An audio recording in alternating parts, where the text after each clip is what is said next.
So how much time would you say you spend sitting each day, just sitting? Well, if you're the average person, you spend about 8 hours a day sitting. You could spend up to 15 hours each day just sitting down somewhere. And surprise, this is not very good for your body. Excessive sitting, which is defined as any time you sit more than 2 hours per day, leads to what health professionals call sitting disease, which granted is a hilarious name until you realize that it can lead to some major and surprising health problems later down the road, including an overall shorter lifespan. You know, whatever. I know that we're doing a bit, guys, because we're telling you about how bad sitting is for you while we're sitting, but that's ridiculous. I'm going to take a stand. If you're willing and able, then take a stand with me while you watch this, because sitting can be bad for you. Here's why.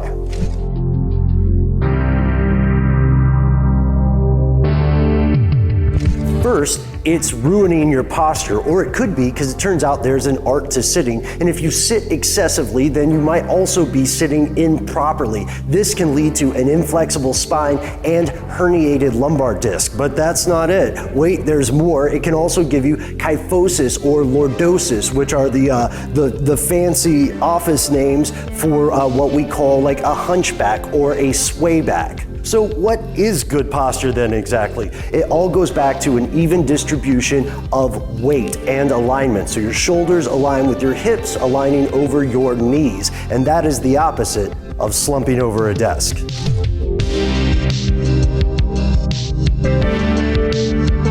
2, atrophy.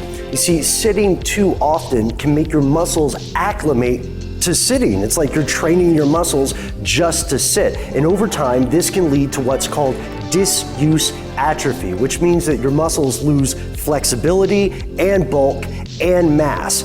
But it doesn't just affect your muscles. This atrophy can also cause your bones to lose density, making them brittle, more likely to break. It can lead to osteoporosis. Are you still sitting?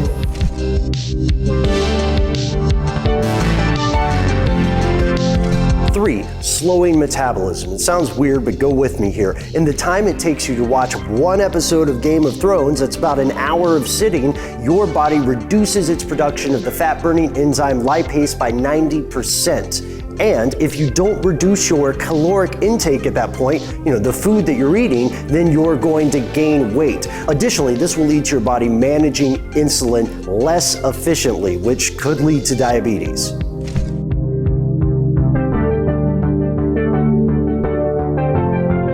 But it's not just your body. Sitting can also ruin your mind. Think about it. When your body is not working as efficiently to circulate blood and oxygen and important hormones, then your mind starts to become a little bit dull. And this can add up as well. In fact, in 2012, the CDC conducted a study, and they found that employees who spent the day standing while they were working, like at a standing desk or something, were overall more happy, they had higher self-esteem, and they were in a better mood. More specifically, 87% of those respondents who were standing said they felt more energized, and 71% of those same respondents said they felt more focused.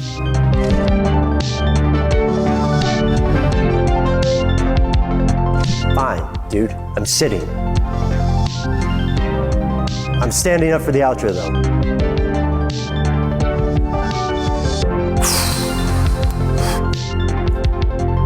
Lastly, 1 hour of sitting. Every hour that you sit can increase your chances of having a disability. It's true, a 2013 study by the Journal of Physical Activity and Health found that adults over 60 spend an average of 9 hours per day sitting. And this study also found that for every hour they spent sitting over that 9-hour average, they increased their chances of acquiring what's called an activities of daily living disability, which is a mouthful, but it just means this. An activity of daily living is stuff like using the restroom, dressing yourself, cooking, all the normal little chores we have to do as human beings every day. So how much higher are your chances of not being able to do this basic stuff for each additional hour you spend sitting? 50%.